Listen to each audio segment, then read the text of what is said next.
तो दोस्तों आज हम फिर से आपके लिए लेकर आए देश और दुनिया की सभी ताज़ा बड़ी खबरें फटाफट एक एक करके विस्तार से आज आपको बताएंगे। तो वीडियो को अंत तक जरूर देखें दोस्तों। वीडियो बनाने में हमें काफ़ी मेहनत लगी है, तो वीडियो को दिल से लाइक कर दें। जी हाँ दोस्तों, पहली खबर में आपको बता दें कि मुसलमानों के विरोध में उतरी असम की भाजपा सरकार। एक और मदरसों पर भाजपा ने चलवाया बुलडोजर, मुसलमानों में भारी गुस्सा। तो वहीं आपको बताएंगे दोस्तों कि वसीम रिजवी को फिर जाएगा जेल, कहा जुमे की नमाज से पहले हरिद्वार जेल में कर देंगे सरेंडर। सुप्रीम कोर्ट से वसीम रिजवी को लगा बड़ा झटका। तो वहीं आपको बताएंगे दोस्तों कि शरद पवार ने एक और फिर से विपक्ष के एकता करने की है अपील। कहा है 2024 के लोकसभा चुनाव एक साथ मिलकर लड़े। तो वहीं आपको बताएंगे दोस्तों कि तेजस्वी यादव ने भाजपा पर बोला जोरदार हमला। कहा बीजेपी 300 से ऊपर एमपी और 1000 से अधिक विधायक पर आज तक रेड नहीं। तो दोस्तों सभी खबरों की जानकारी एक एक करके विस्तार से बताने वाले दोस्तों। इससे पहले आपसे एक छोटी सी रिक्वेस्ट करें दोस्तों, अगर आपको भी लगता है कि देश में होने वाले तमाम चुनाव ईवीएम से ना होकर के बैलेट पेपर से होना चाहिए, अगर आप भी मेरे बात का दिल से समर्थन करते हैं तो आप इस वीडियो को लाइक करके चैनल को सब्सक्राइब जरूर कर लीजिए और साथ में बेल आइकन प्रेस कर लीजिए और वीडियो को ज़्यादा से ज़्यादा शेयर कीजिए। इसी बीच पर दोस्तों अगली खबर की और तो कि मुसलमानों के विरोध में उतरी असम की भाजपा सरकार। एक और मदरसों पर भाजपा ने चलवाया बुलडोजर, मुसलमानों में भारी गुस्सा। जी हाँ दोस्तों, आपको बता दें ये बड़ी खबर सामने निकल कर आई दोस्तों कि असम में मदरसों के खिलाफ सरकार की बुलडोजर कार्रवाई जारी है। बुधवार को ही बेंगाई गांव में जिले की स्थित एक मदरसे को गिरा दिया गया है। खास बात क्या है कि AQIS ABT की अलकायदा इंडियन कैबिनेट और अंसारुल्लाह बांग्ला टीम से कैंपेशन 37 लोग गिरफ्तार के बाद यह तीसरा मदरसा असम सरकार की तरफ से गिराया गया है। इससे पहले सोमवार को सरकार ने बरपेटा जिले की इस तरह से कार्रवाई की थी। राज्य में बेंगाई गांव जिले की स्थित मरजुकुल मारिफ कुरियाना मदरसा के ढा दिया गया है। समाचार एजेंसी NC बातचीत में ABP सृजन रेखा बताया गया है। लेकिन मैं आपको बता दें उन्होंने कहा कि कल गोपालपुर पुलिस ने AQIS ABT के साथ कनेक्शन के चलते गिरफ्तार हुए शख्स के साथ मदरसा में तालिशी दी थी और जिला प्रशासन के आदेश के अनुसार हम मदरसों को गिराने की प्रक्रिया शुरू कर रहे हैं। सोमवार को बरपेटा में गिराई गई के बाद उसके वरिष्ठ पुलिस अधिकारी का कहना है कि परिसर का इस्तेमाल आतंकवादी गतिविधियों के लिए हो रही है और इसी दौरान धरती स्थित मदरसा गिराया गया और AQIS ABT के साथ से जुड़े होने के आरोप में दो भाइयों के अकबर अली और अबुल कलाम आज़ाद को गिरफ्तार किया गया था। और असम ने सबसे पहले मेरी गांव स्थित मदरसे में 4 अगस्त को कार्रवाई की गई थी। इस महीने में राज्य के मुख्यमंत्री हेमंत बिस्व शर्मा ने कहा था कि राज्य में इस्लामिक कठोरता गढ़ बनता जा रहा है और साथ ही उन्होंने बताया है कि सुरक्षा बलों की 5 जिहादी मॉड्यूल भड़क फोड़ दिया गया है। इसी बीच तो ये बड़ी अपडेट आई दोस्तों कि मुसलमानों के विरोध में एक बार फिर से असम की सरकार ने एक और मदरसों पर बुलडोजर चलवा दिया, जिसके बाद मुसलमानों में भारी गुस्सा और नाराजगी है। तो ये बड़ी अपडेट है और तनाव भी बढ़ गया है। तो ये बड़ी अपडेट है। तो इसी बीच पर दोस्तों अगली खबर की और थी कि वसीम रिजवी ने, मैं आपको बता दें कि फिर जाएगा जेल, जुमे की नमाज से पहले हरिद्वार में कर दूंगा सरेंडर। जी हाँ दोस्तों, आपको बता दें ये बड़ी खबर सामने निकल कर आई दोस्तों कि अपने विवादित बयान की सुर्खियों में बने रहने वाले शिया वक्फ बोर्ड के पूर्व चेयरमैन वसीम रिजवी उर्फ जितेंद्र नारायण त्यागी की मुसीबत कम होने का नाम नहीं ले रही है।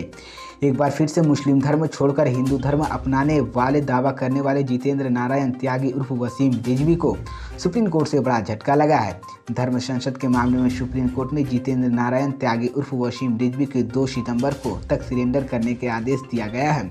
हरिद्वार में धर्म संसद के दौरान हॉट स्पीच मामला जितेंद्र नारायण त्यागी उर्फ वसीम रिजवी के गले की हड्डी बनता दिखाई देने लगा है। 4 महीने जेल से बीतने के बाद वसीम रिजवी के मेडिकल ग्राउंड पर सुप्रीम कोर्ट ने 3 महीने के लिए अंतरिम जमानत मिली हुई थी, लेकिन अब एक बार फिर से सुप्रीम कोर्ट ने वसीम रिजवी के खिलाफ तत्काल तेवर अपनाते हुए 2 सितंबर तक सरेंडर करने को सख्त साथ आदेश दिया है।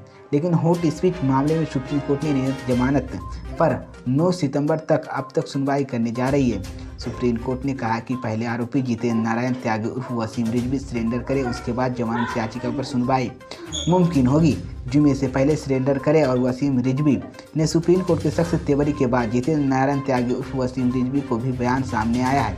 वसीम रिजवी ने मीडिया में अपना बयान जारी करते हुए कहा है कि वह सुप्रीम कोर्ट की सम्मान करते हुए जुमे से पहले हरिद्वार जेल में सरेंडर कर देगा। मैं आपको बता दें कि वसीम रिजवी नारायण त्यागी उर्फ मैं आपको बता दें उत्तर प्रदेश की सियासत सेंटर वर्क बोर्ड के पूर्व चेयरमैन भी रह चुके हैं। उनका विवादित पुराना नाता रहा है और उनके ऊपर सिया बोर्ड के संपत्तियों भी खुद बुर्द करने भी संगीन आरोप लगते हैं। हालांकि इसी मामले में सीबीआई जांच जारी है। तो ये बड़ी अपडेट आई दोस्तों कि वसीम रिजवी को सुप्रीम कोर्ट से ये बड़ा झटका लगा है। इसी बीच पर दोस्तों अगली खबर की ओर चलिए। शरद पवार ने एक बार फिर से विपक्ष को एक साथ लड़ने की 2024 को लोकसभा चुनाव की की है अपील। जी हाँ दोस्तों, आपको बता दें ये बड़ी खबर सामने निकल कर आज देशों के राष्ट्रवादी कांग्रेस एनसीपी के प्रमुख शरद पवार ने एक बार फिर से 2024 के लोकसभा चुनाव के लिए विपक्षी दलों को एकजुट होने की अपील की है। दिल्ली में शरद पवार ने कहा है कि विपक्ष को एक साथ आना चाहिए और कॉमन मैनेजमेंट प्रोग्राम के तहत साथ चुनाव लड़ने पर विचार कर सकते हैं। साथ ही उन्होंने केंद्र की बीजेपी सरकार की नीतियों पर भी हमला किया है। उन्होंने कहा कि मौजूदा सरकार के सामने सभी विपक्षी पार्टी को एकजुट होना चाहिए। अगले चुनाव में विपक्ष की एकता जरूरत है। कॉमन मैनेजमेंट प्रोग्राम के आधार पर चुनाव लड़ना चाहिए। बीजेपी का मकसद केवल छोटे दलों की सत्ता से बाहर करना चाहिए। नीतीश कुमार जो बीजेपी के साथ छोड़ा और अलग सरकार बनाई, इसका स्वागत करता हूं।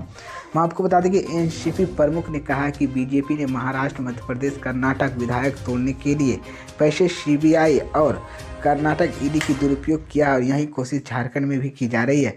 बीजेपी की ये नीति हो गई है और देश भर में उसकी नीतियां पर भी हमला किया जा रहा है। उन्होंने कहा कि सरकार ने 2014 में किए वादे का पूरा नहीं किया। हालांकि यह पहली बार जब विपक्ष के एकजुट करने की कोशिश की जा रही है। इससे पहले भी कोई ऐसा मौका नहीं है। विपक्षी पार्टी के नेताओं के एक साथ आने वाली कोशिश कर रही शरद पवार ने इसी मौके पर सभी विपक्षी दलों को बीजेपी के खिलाफ एकजुट होने के साथ चुनाव लड़ने की अपील की है। इसी बीच तो ये बड़ी अपडेट है दोस्तों। इसी बीच पर दोस्तों अगली खबर की ओर से तेजस्वी यादव ने भाजपा पर बोला जोरदार हमला। कहा बीजेपी के 300 से ऊपर एमपी और 1000 से अधिक विधायक पर आज तक रेड नहीं। जी हाँ दोस्तों, आपको बता दें ये बड़ी खबर सामने निकल कर आई दोस्तों कि बिहार के उप मुख्यमंत्री तेजस्वी यादव ने एक बार फिर से सीबीआई, ईडी और आईटी के रेड को लेकर बीजेपी पर हमला किया है। उन्होंने कहा है कि अपने बयान को लेकर केंद्र सरकार ने बीते 8 वर्ष जांच एजेंसियों की राजनीति प्रतिरोध का एक उपकरण बना दिया है। 8 साल के पूर्व दोषी की इंटरनेट प्राणी की इसी तरह से सवाल भी किया है। उन्होंने हमारा सीबीआई विरोध की बल्कि इनकी राजनीति प्रेरित कार्यालय की। तेजस्वी यादव ने कहा कि जांच एजेंसियों की केवल विपक्षी सहित राज्य और उनके नेताओं पर छापे मारकर अपने राजनीतिक मालिकों को प्रश्न करने की कोशिश कर रहे।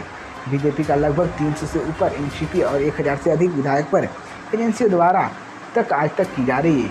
लेकिन मैं आपको तेजस्वी यादव ने कहा कि बीते 8 वर्षों में विपक्षी के कई नेताओं पर ईसी, आईटी, ईटी, सीबीआई के मध्य प्रदेश छापे पड़े और ढेर सारे आरोप तय किए हुए चित्रमान हुए।